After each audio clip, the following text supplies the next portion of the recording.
اور جب میری کالج لائف، میں نے کالج کا بہترین سنگر تھا، اسکول کا بہترین، یہ جنید جمشید کیا ہے جو اس زمانے میں یہ سارا کو اٹھایا میں نے سارا کیا ہے.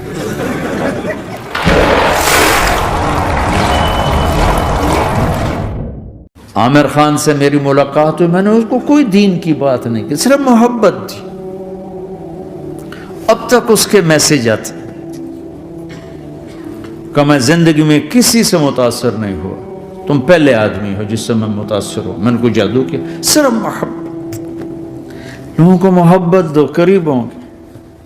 میں جب گیا بڑی مشکل سے، اللہ نے ملاقات کا کوئی راستہ ہی نہیں تھا، وہ مجھے نہیں جانتا تھا، میں اسے نہیں جانتا تھا، تو کوئی موقع نہیں مل رہا تھا ملاقات کا. تو اللہ نے شاہد آفریدی کو بھیج دیا. شاہد آفریدی اس کی دوستی تھی، ہمارا جو کرکٹر ہے. میں نے اس سے فون پر کہا یار میری ملاقات تو کرا. اس نے ملاقات کروائی. تو اس نے مجھے کہا آدھا گھنٹہ ہے، آدھا گھنٹہ. جب میں پہنچا میکسیمم پونا گھنٹہ. میں ٹھیک. میں گیا تو وہ سہما ہوا چہرہ کہ بھئی مولانا آ گیا، پتہ نہیں کیا کہیں گے، بھئی یہ تو کیا کر رہا ہے، تو حرام کر رہا ہے، ناچ رہا ہے، گا رہا ہے، توبہ کر، ابھی تیرے لیے دوزخ کا فیصلہ ہو جائے. پتہ نہیں کیا ہوگا. وہ ڈرا ہوا سہما ہوا تھا. تو میرا ایک دور کالج لائف تھا.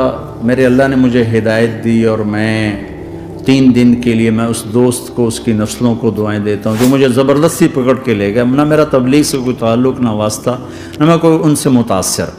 تو اللہ نے مجھے اس طرف لگا دیا. اور جب میری کالج لائف، میں نے کالج کا بہترین سنگر تھا، اسکول کا بہترین، یہ جنید جمشید کیا ہے جو اس زمانے میں یہ سارا کو اٹھایا میں نے سارا کیا ہے. تو اب وہ بیچارہ ایسے بیٹھا ہوا. تو میں نے اس سے بیٹھتے ہی فلموں کی باتیں شروع کر دی. اور تھوڑی دیر بعد کہ میں نے محسوس کیا کہ فرام 60 to 72 جو فلم انڈسٹری کو جتنا میں جانتا تھا اتنا وہ نہیں جانتا تھا. تو اس کے اوپر میرے علم کا رو پڑ گیا. اس کی لائن کا علم تھا نا. تو حیران پریشان، یہ واز تو ہو نہیں رہا. تو کبھی دلیپ کمار کی باتیں شروع ہو گئیں، کبھی راج کپور کی شروع ہو گئیں، اور کبھی محبوب صاحب شروع ہو گئے، کبھی مدن موہن شروع ہو گئے. وہ آدھا گھنٹہ تو یوں ہی گزر گیا. تو آدھے گھنٹے کے بعد میں نے کہا جی ہمارا تو ٹائم اوور کا نہیں، اٹھیں چلے ادھر چل کے بیٹھتے. اور میں کھانے کی ٹیبل پر تھے تو وہاں جا کے بیٹھ گئے. پھر وہیں باتیں شروع ہو گئیں. جب اس کا سارا خوف دور ہو گیا اور ریلیکس ہو گیا، اس میں پونے گھنٹے سے 50 منٹ گزر گئے تھے. تو پھر میں نے کہا عامر بھائی آپ حج پہ آئے ہیں، اگر آپ اجازت دیں تو آپ کو اپنے نبی کا حج سنو. کہنے لگے ہاں جی ضرور سنائی. پھر میں 1.25 گھنٹہ بولتا رہا، اور وہ ایسے کر کے یہاں سے وہ یوں نہیں ہوا. 1.25 گھنٹہ ایسے بیٹھ کے یوں سنتا. لوگ محبت کے بھوکے ہیں، تم فتوے دینا شروع کر دیتے. 2 گھنٹے کی ملاقات کے بعد جب ہم نکلے تو نیچے تک چھوڑنے آیا عامر خان. حج کے بعد میں نے کہا ایک ملاقات اور ہو جائے گا، ضرور ہوگی. پھر اس کا میسیج آیا کہ میں مدینے چلا گیا ہوں، معذرت چاہتا ہوں. میں نے کہا میں مدینے آ جاؤں گا. میں مدینے پہلے ہو آیا تھا حج سے پہلے. تو اس نے کہا کہ آپ 14 تاریخ کو آ جائیں، 4 سے 6 کا ٹائم میں نے آپ کے لیے رکھا ہے. تو میں جنید اور ایک اور ساتھی ہم دوبارہ وہاں چلے. 4 بجے 4:15 ہم اس کے ساتھ ہماری سٹنگ شروع ہوئی. 4:15 سے 10:15 تک 6 گھنٹے مسلسل. اور اس کے ماتھے پہ ذرا نشان نہیں آیا کہ میں بور ہو رہا ہوں.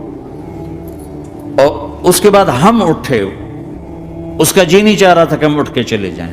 محبت. پھر ایک امتحان پڑ گیا. میں اجتماع میں تھا رائمنڈ کے پچھلے سال. اس کا میسیج آ کہ میری فلم تلاش آ رہی، اس کی کامیابی کی دعا کرو. اے چنگی بات. میں کہا اب کیا کروں.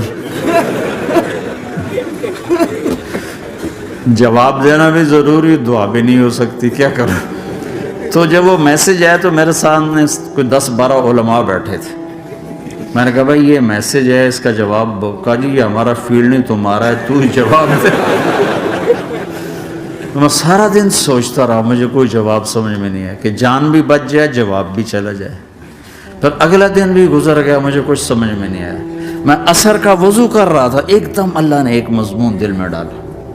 تو میں نے فوراً بیٹھ کے اس کو میسج کیا کہ عامر بھائی، جو کریٹیو ہوتا ہے نا ذہن، یہ اللہ کسی کسی کو دیتا ہے. تخلیقی ذہن یہ اللہ تعالیٰ کسی کسی کو دیتا ہے، ہر ایک کو نہیں دیتا.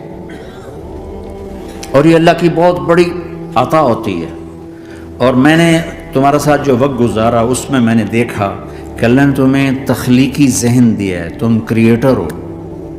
اور جو لوگ اس ٹائپ کے ہوتے ہیں وہ کامیابی ناکامی کی پرواہ نہیں کرتے، وہ اپنے کام سے کام رکھتے ہیں. آپ کا بھائی تو فوراً اس کا میسج آیا، آپ ٹھیک کہہ رہے ہیں، آپ ٹھیک کہہ رہے ہیں.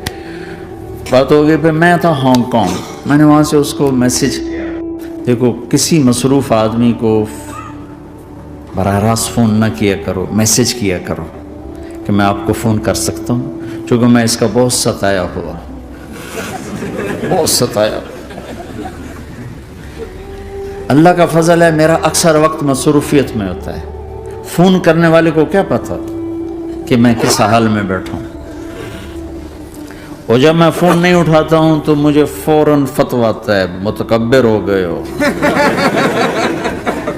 میں وزیر اعلیٰ نہیں اس لیے میرا فون نہیں اٹھا رہے ہو. میں سعید انور ہوتا، جنید جمشید ہوتا، میں شہباز شریف ہوتا، میں پتہ نہیں پرویز الہی ہوتا، تو پھر تو تم میرا فون اٹھاتے.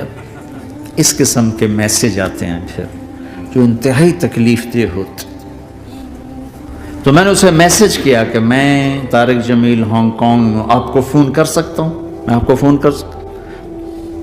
میں ہمیشہ اسے، اب بھی میرا فون پہ رابطہ ہے، میں پہلے اسے میسج دیتا ہوں میں آپ کو فون کر سکتا ہوں. اگر اس کا جواب نہ ہے پھر میں نہیں کرتا ہوں. کبھی وہ خود کر لیتا ہے، کبھی وہ میسج دے دیتا ہے کال کر لیں.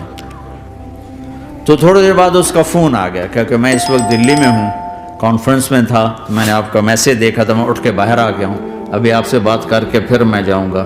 تو اسے باتیں کرتے کرتے کہنے لگا آپ کی دعا سے میری فلم کامیاب ہو گئی. میں کہا یا اللہ میں کوئی نہیں کی تھی تینوں.